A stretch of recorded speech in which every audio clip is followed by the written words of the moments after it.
In this concept overview video, we are going to do a focused review of the endocrine physiology that you really need to understand in order to understand all the different diseases that we're going to be covering in this chapter.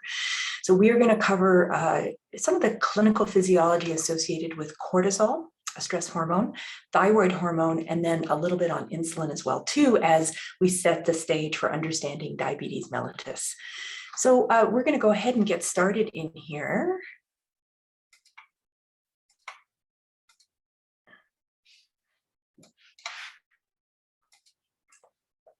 So like always, there are some lecture notes if you want to take some notes and follow along, or the PowerPoint here just to give us a guide. And so like I said, we're going to start by talking about cortisol. And in the class, we're going to be talking about disorders that are expressed by having too much cortisol or too little cortisol. And if you think about it with endocrine diseases, those are really the options. Either the person has too much cortisol or too much of a hormone on board, or too little. If they were within a normal range, then we wouldn't have a disease process. So in one manner of speaking, endocrine diseases are pretty straightforward to understand as long as you understand the normal physiological functions of the particular hormones.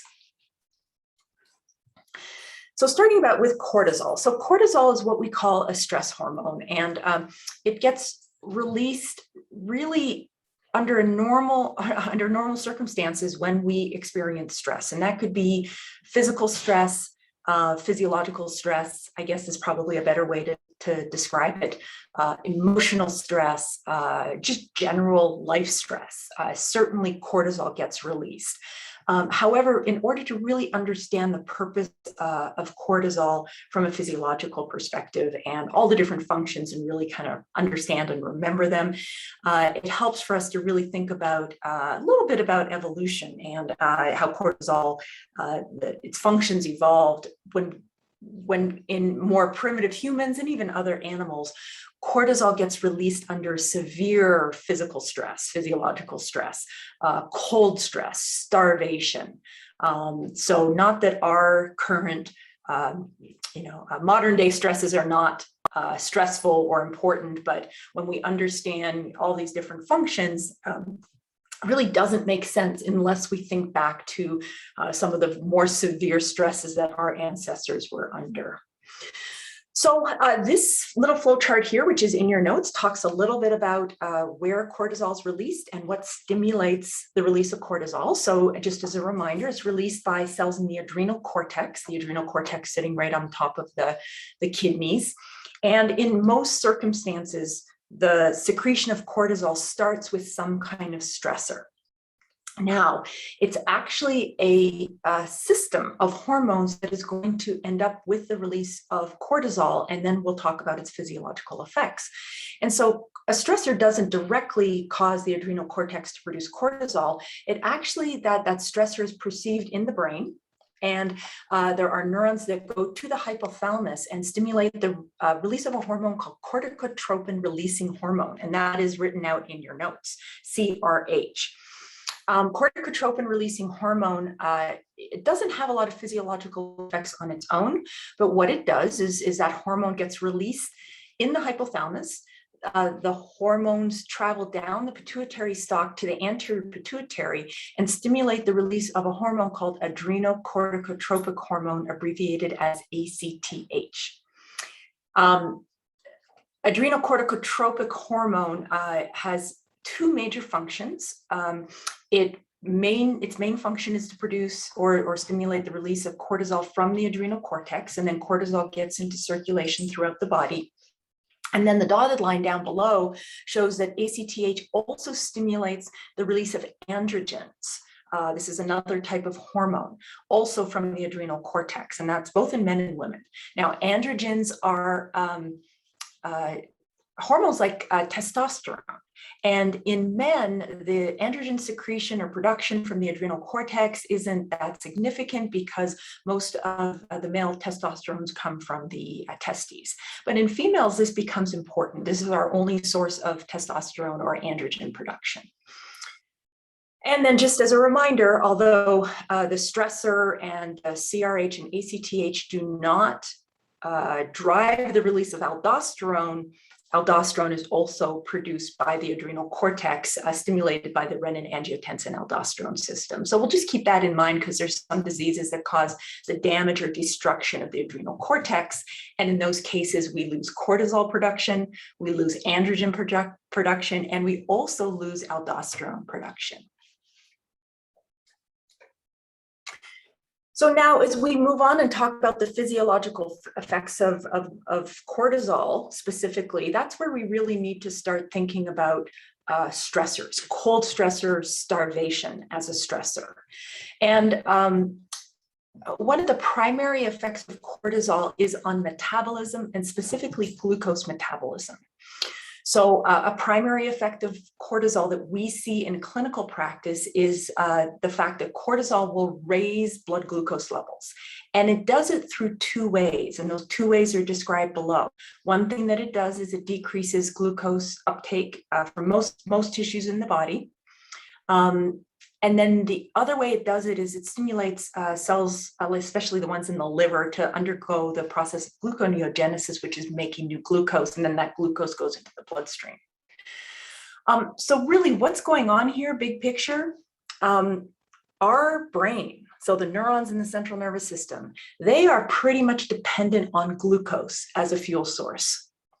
And so if the body is starving, if a person is not able to eat, then what happens is that the release of cortisol will inhibit the uptake of glucose from most of the tissues in the body that can use other fuel sources such as fatty acids and amino acids, and preserve the glucose for the neurons in the brain. And that's essential, okay? So the key thing to understand about the nervous system is that, it really is dependent on glucose. So any situation where glucose levels become low is very dangerous for the neurons. Hey, clinically, what are we seeing? Well, we're seeing that if somebody is stressed, in any kind of physiological stress or emotional stress, sometimes those blood glucose levels start to rise. Another thing that I'd be curious if we didn't kind of understand the function or maybe evolution of cortisol is its effects on protein metabolism. So what cortisol will do is it stimulates the breakdown of protein throughout the body in muscle tissue and collagen. In muscle, we're talking about the actin and myosin, and then collagen that is in our tendons and other connective tissue structures is a protein itself. And so cortisol will actually stimulate the breakdown of muscle tissue, tendons, ligaments, the dermis of the skin, fascia, things like that. And the question is why? Well, if we are in a state of severe stress, the body needs molecules for gluconeogenesis. And the main ones that one of the ones that it's looking for are amino acids. And so the body is breaking down proteins everywhere to try to maintain blood glucose levels down the road.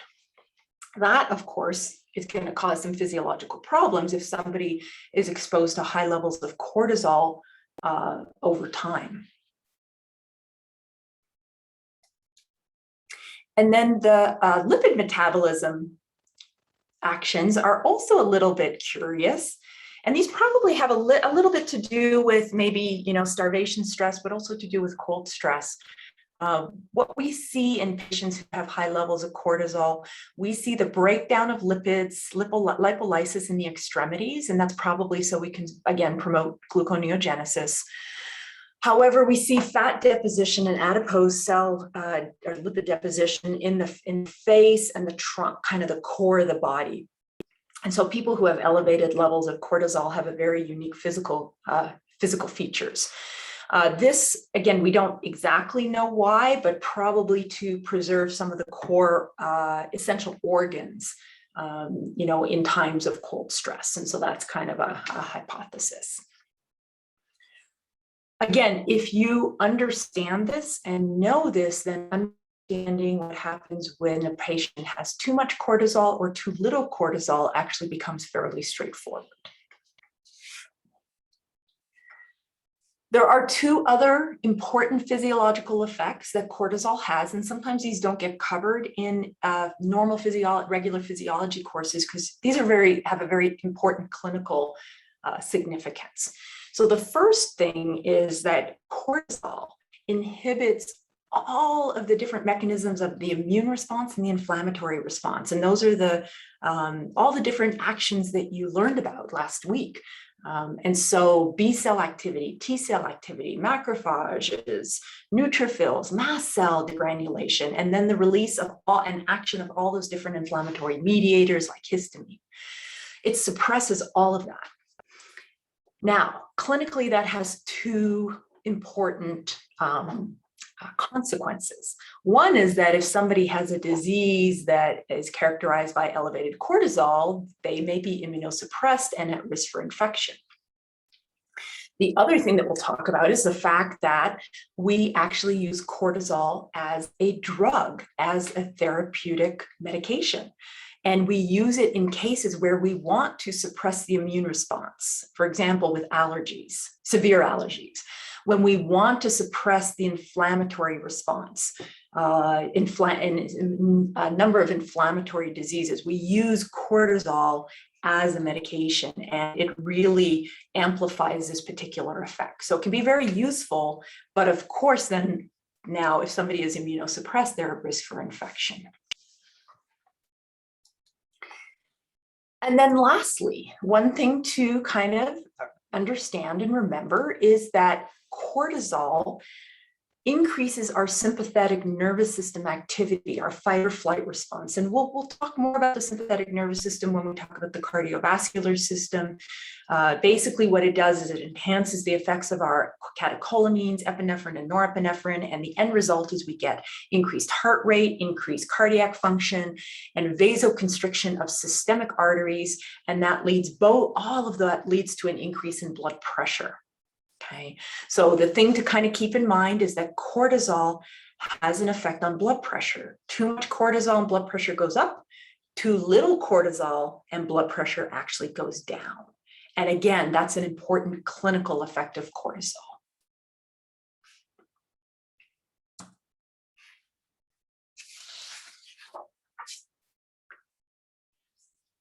The last thing that we are going to talk about with respect to cortisol before we get into the diseases in class is how cortisol is regulated.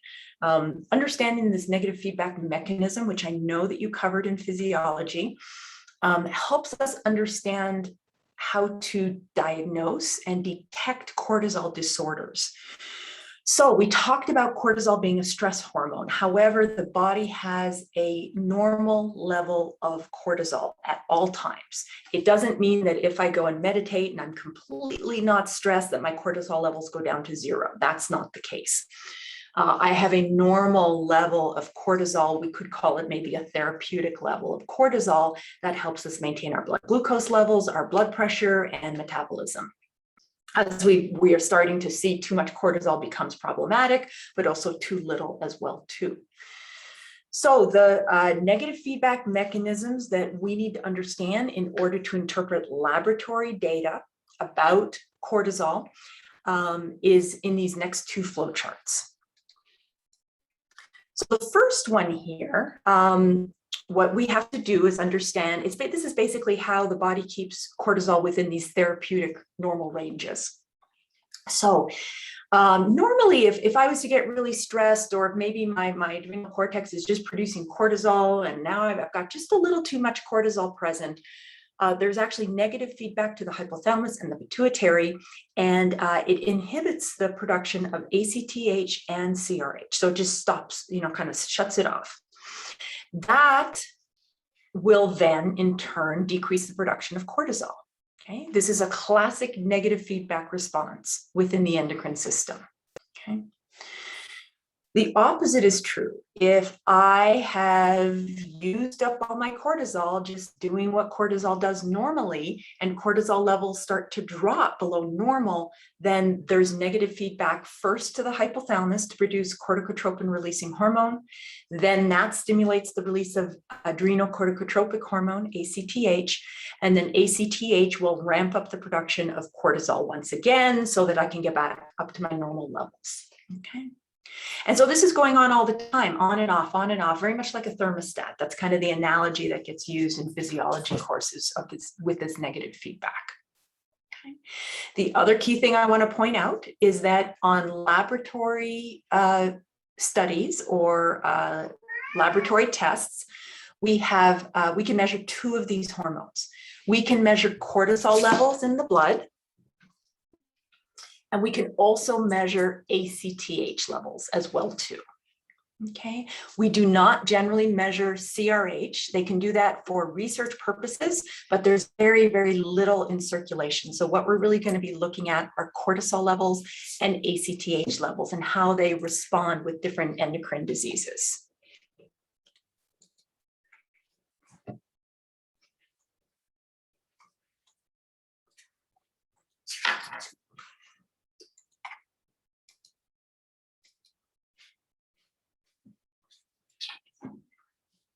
And I apologize, I'm having a little bit of a screen sharing issue.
All right, and I just realized that for some reason, it muted me. So I'm going to go back and just repeat what I just said.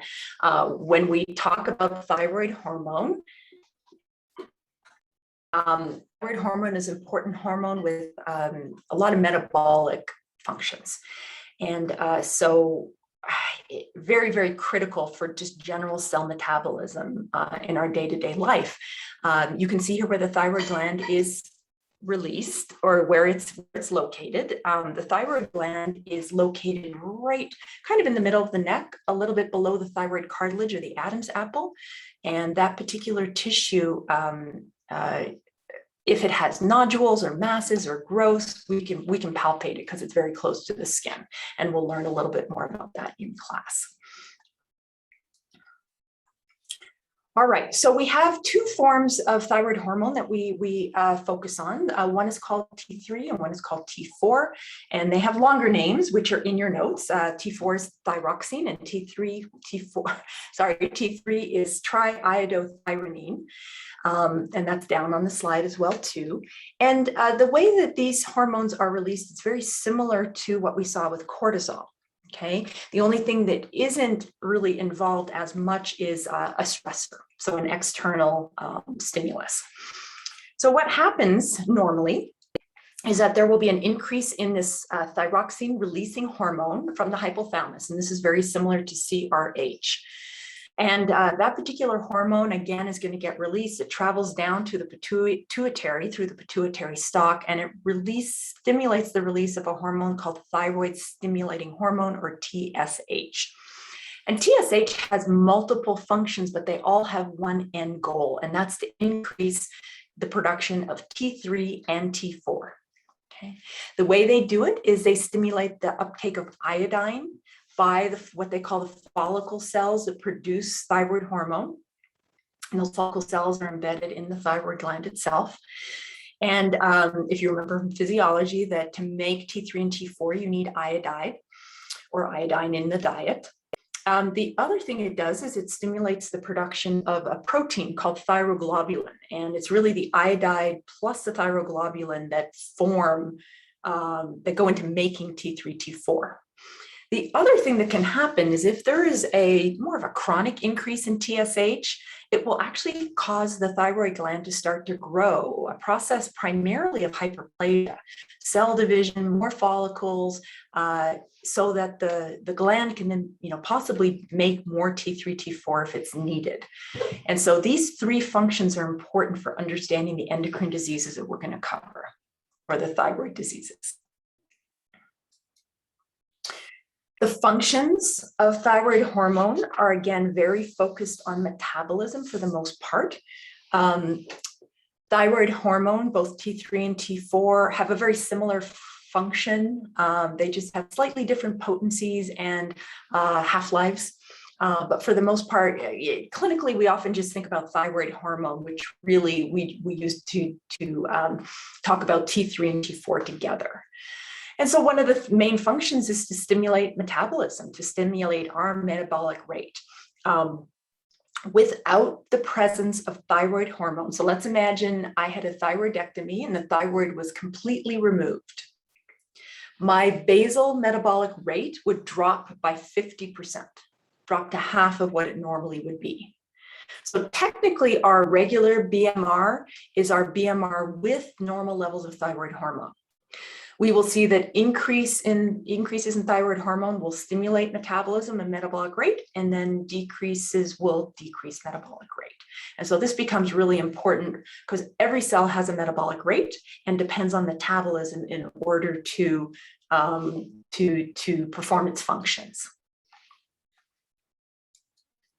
Now, in infants and children, thyroid hormone has a very, very important function. It is required for the development and maturation of the nervous system. So the brain, the neurons, all of the synaptic formations that are occurring. Okay. It's also required for skeletal growth.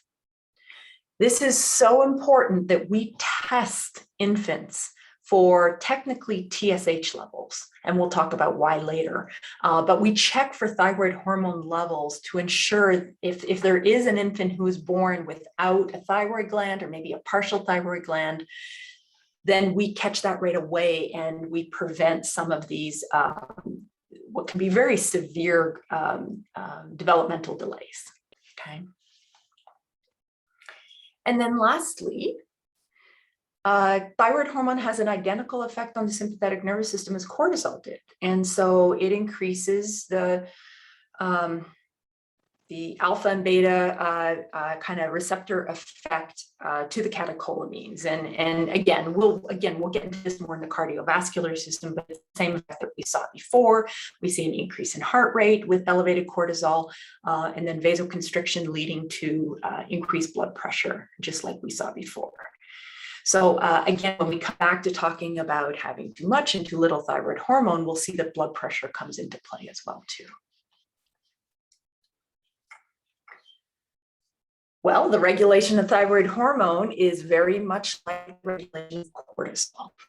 And we do have a therapeutic range of thyroid hormones, so normal levels of T3 and T4 in the blood, and too much or too little can cause endocrine diseases, and the negative feedback mechanisms are pretty much identical. If there is too much thyroid hormone, so T3, T4 levels go a little bit above normal, then there's negative feedback to the hypothalamus and the pituitary to just shut off production of TSH and TRH, and that in turn will reduce the secretion or production of T3, T4, okay? And then bring T3, T4 levels back to normal. If I use up all of my thyroid hormone and I'm not producing enough, then there'll be negative feedback to the hypothalamus, the highest part on the hierarchy system.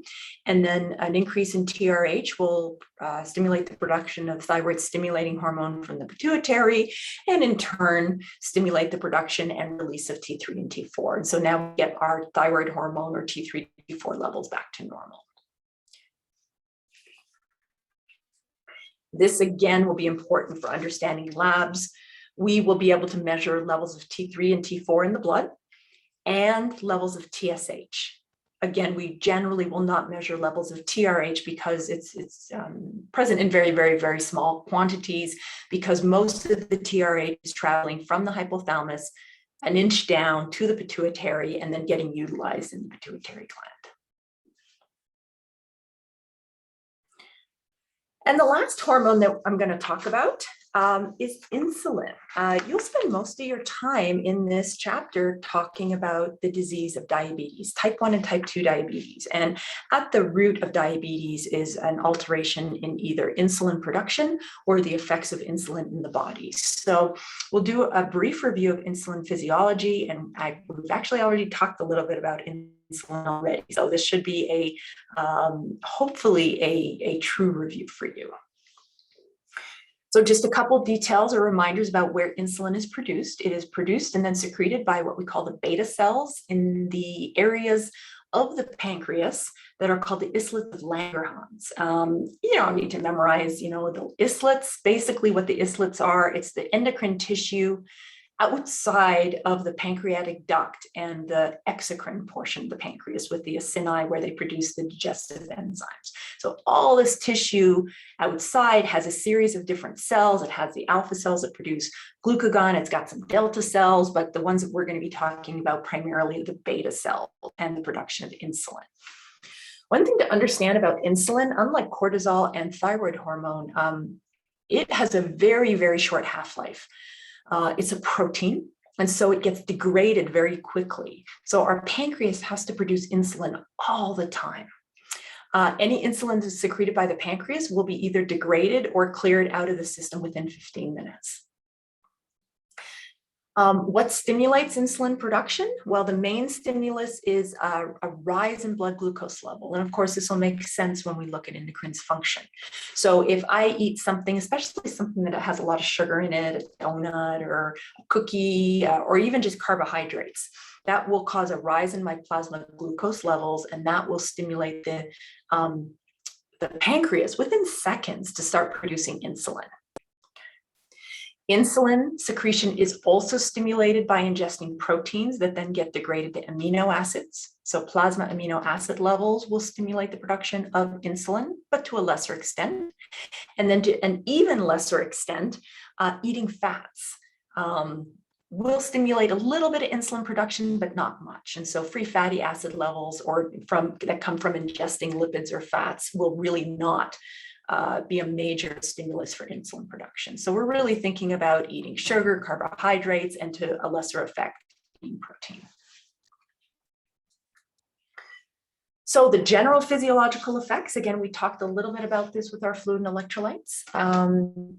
But if we kind of step back and think overall, what's the main function of insulin?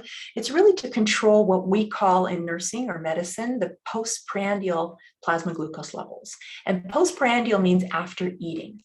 So again, I eat something, let's just say a carbohydrate, it gets degraded, digested, and then the glucose gets absorbed into the bloodstream and my blood glucose levels go up.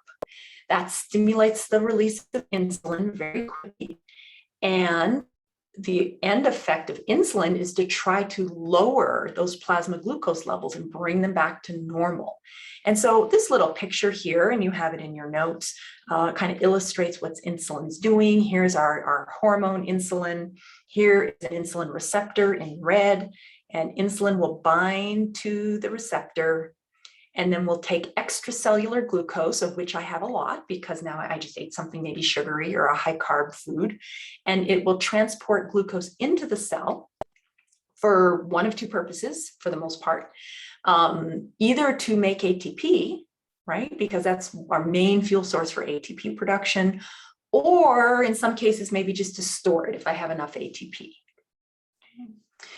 Another thing, this is more of an FYI, but insulin has a very important, very profound effect on plasma glucose levels, very quick effect as well too.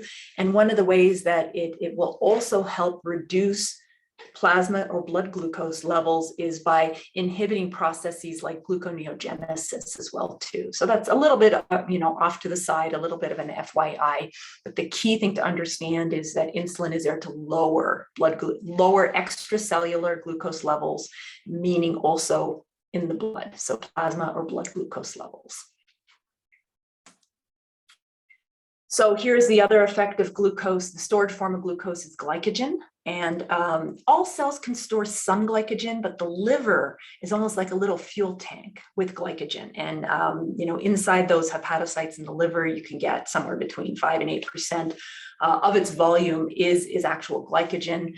You may be asking, why don't we just transport a lot of glucose into the cells? Why do we have to convert it to glycogen? Well, the answer to that is that glucose actually has a high osmotic pressure, like sodium. And so if we put a whole lot of glucose into the cell to try to store it, water would come rushing in, the cells would swell and burst. So what our cells do is, if they're not going to use the glucose right away, they convert it to glycogen, and glycogen has a much lower osmotic pressure. Problem solved. And then, of course, under the presence of glucagon, we will break down the glycogen and release it back into the bloodstream as glucose. And that's in response to hypoglycemia or low blood glucose levels. One thing to think about insulin, one way to think about insulin, it's a building hormone. And so in addition to regulating blood glucose levels, having insulin present helps us build muscle tissue and fat tissue. You might not think about putting on weight as building, but it is. It's building our stores, our fat stores. And again, if you think about it, it kind of makes sense. If I eat more calories than I need, I paid for those calories probably, or I had to harvest them, or, I had to work for it. And so I don't want to just get rid of any excess calories. I want to store it in case maybe, I don't have anything to eat for lunch, or maybe I enter a stage of starvation. If we're thinking about people who, either don't have access to regular food resources or sources, or, going back to some of our more primitive humans that maybe had, feast and famine type periods that they had to survive. Okay, so building muscle and building fat stores was really important.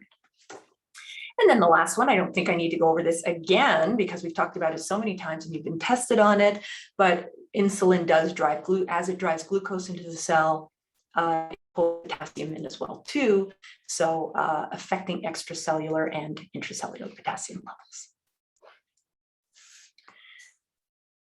So that is our overview, and I hope what you're seeing already, you've actually learned a lot about the endocrine diseases just by reviewing the normal physiology.